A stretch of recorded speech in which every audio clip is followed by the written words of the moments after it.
何？お前はもう死んでいる。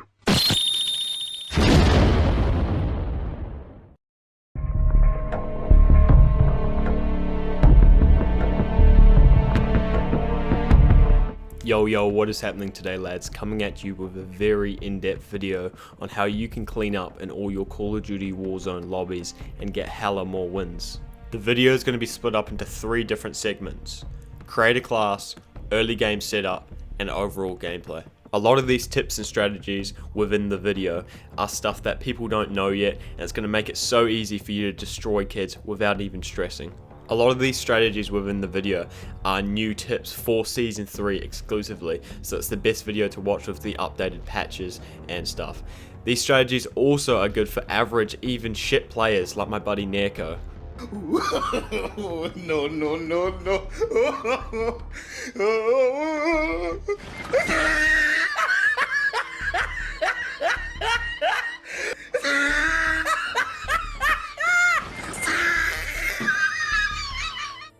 So no matter the skill level, this will be helpful for you. This video took a good minute to make, so make sure to drop a like and sub if you haven't already. Now let's get straight into the video. Now the first thing you want to do to ensure you can get these dubs is you have to have a good creator class setup. There is one essential thing you need that people don't know about, is that you need to have 2 classes. One needs to be your overkill class with 2 weapons. The weapons can be whatever you really like. I recommend running an HDR sniper, it's the most powerful, and you want to be getting those one-tap headshots. And then whatever AR or SMG you're really comfortable with. There's obviously better ones like the Growl, the MP7, the AUG, but at the end of the day, it's really whatever you think you can slay best with. Whatever gun you end up reusing, make sure you're using attachments that increase aim down sight speed, because it's really good for fast close combat fights, and stuff that has good damage range like monolithic suppressor and other barrel attachments. These creator class will obviously be used when you pick up a loadout drop, which is also a real key part of playing Warzone, as it lets you have whatever guns with whatever attachments you want. In game, you want to pick up 2 loadout drops, so we're going to make a second class for your second loadout drop pickup. The reason we do this is because your first loadout drop class is going to be the overkill class like I showed on screen, and your second class is going to be your primary gun, your SMG or your AR, but this time without overkill and with the ghost perk, as it is super overpowered in the final circle. You can't show up on UAVs, heartbeat sensors, and it's pretty fucking important to win these games. As for the other perks, I like to run cold-blooded, as there are a lot of thermal snipers within Warzone, and it's very hard for them to see when you're running cold-blooded. And then I run tracker, because if you're chasing someone and you're rushing someone and they dip round and camp around a corner, which is quite a common occurrence in Warzone, then you can see exactly where they've gone and you can get the jump on them. And finally, you want to pick your equipment. The best things to run are C4 and heartbeat sensor. C4 for reasons like this, and heartbeat sensor in general is hella important, because you can use it more than once in situations like this on screen, and you're going to be using it throughout the match, everywhere you go pretty much, just to check areas before you push in and rush. Heartbeat sensor is especially good in solos, as you are the only player, but if you're running quads or trios, you may even want to get a couple of the players in your game to run decoy nades. Now decoy nades are probably the second best equipment next to heartbeat sensor. They work really well in final circle if you get 2 people running heartbeat sensors and 2 people running decoy nades, and you chuck one of the decoy nades at the end of the circle far away from you to confuse the enemy, and then they get their red dots on their mini map of gunfire, they get confused, and then you have a chance to rush them and get the dub. Now to early game setup. One of the first things you want to decide is where you're going to drop. Now instead of dropping at one of the big cities with loads of rooms and stuff, I recommend you drop in an area that's quite open and has easy places to loot. Places like TV station, boneyard, or superstore, where there's still significant areas on the map with lots of loot, but they're like open landscape and you can run from like location to location and just looting chests instead of opening heaps of doors and letting people know where you are. All these locations also have shops, which is something you're going to be wanting to use early on in your game. Now, when you drop in, you need to make the choice. Are you confident with the default pistol? If so, wait for someone to loot something and come up behind them and shoot them. It's the best way to get kills off the bat because people are so distracted by looting. It's easy to get kills from behind, and then you can steal the loot that they went for. If you aren't that confident with the pistol, then I recommend you dropping to one of the side houses next to the main location, so then you can at least get a couple guns and then push in and clear out the rest. If you're playing in quads or trios, it's also definitely a good idea to all drop together in the same spot, especially if it's on a roof or something, and then you can all target one person at the same time, and if somebody goes down, you can revive them straight away. Once you have good enough guns, make sure to go clear out all the squads in your area, then you can freely loot and start collecting as much money as you can. While you are collecting money, make sure to pick up any bounties and scavenger quests as you can, as bounties are super helpful just to know where players are around you, and scavenger quests are perfect because they give you cash and you're opening loot boxes while you do it.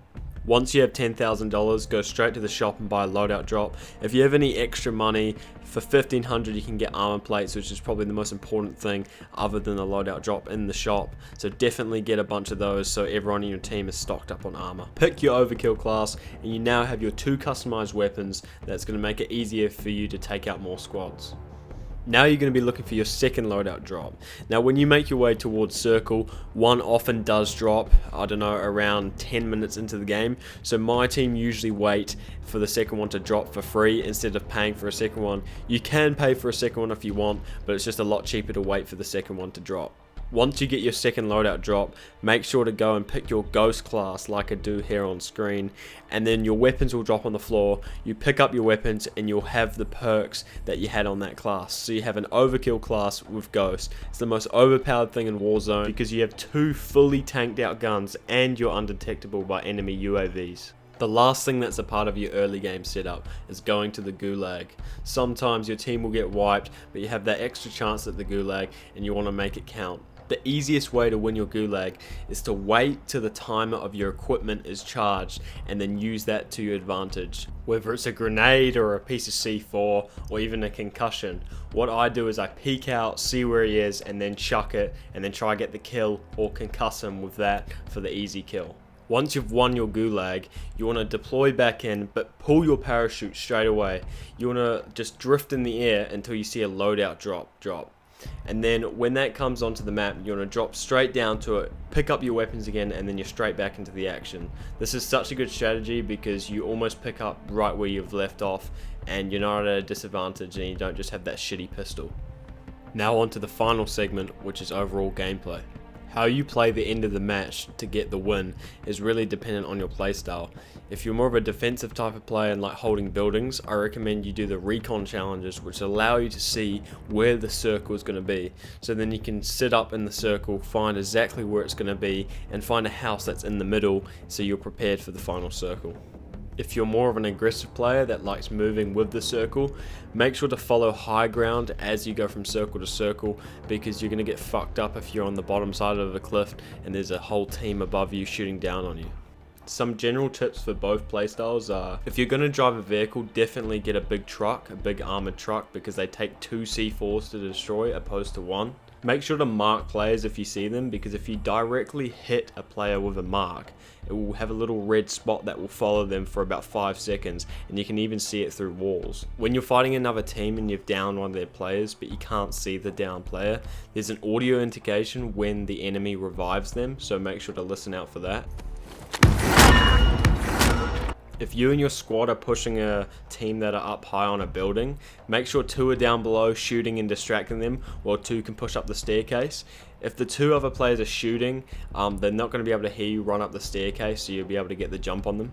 If you're not sure if you're about to kill the last guy in the squad, once you've killed them, there should pop up a little yellow text that says team wiped, which will let you know that's the full team. Another tip that people don't really use is if you find equipment throughout the map when you're looting, just pick it up and chuck it down and then pick up your other equipment, as that will still remain active and might go off throughout the game and might get you an easy kill. And when you're moving from circle to circle, make sure to visit the shop to buy a gas mask. It's very important for the final circle.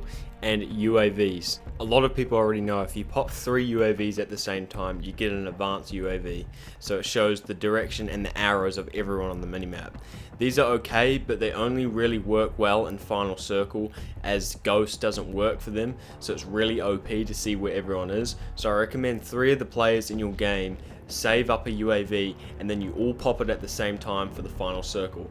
As a lot of the players in the Final Circle will be using Ghost. If you see this clip here in my solo game, I'm using my heartbeat sensor and I have a UAV out, and the 2 guys to the left aren't showing up on my radar. So using the triple UAV strat in the Final Circle is easily the most effective way to get wins, as you know where everyone is and you're running Ghost so they can't see where you are. To make Final Circle even easier, another strategy is to use decoy nades, which is a class we set up earlier. Here in the gameplay I chuck one while I'm getting shot at, and then I sneak up on them and wipe like 3 of their players because they're distracted by the decoy nade.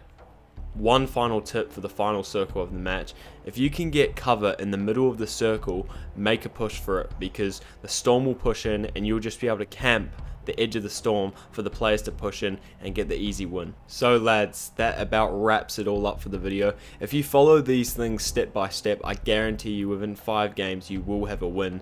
This is for all skill level of players, like I said, so I'm sure you guys will be fucking up all these kids in all your Warzone lobbies from now on. Cheers for watching lads, make sure to drop a like if you enjoyed, that'd be sick, and later.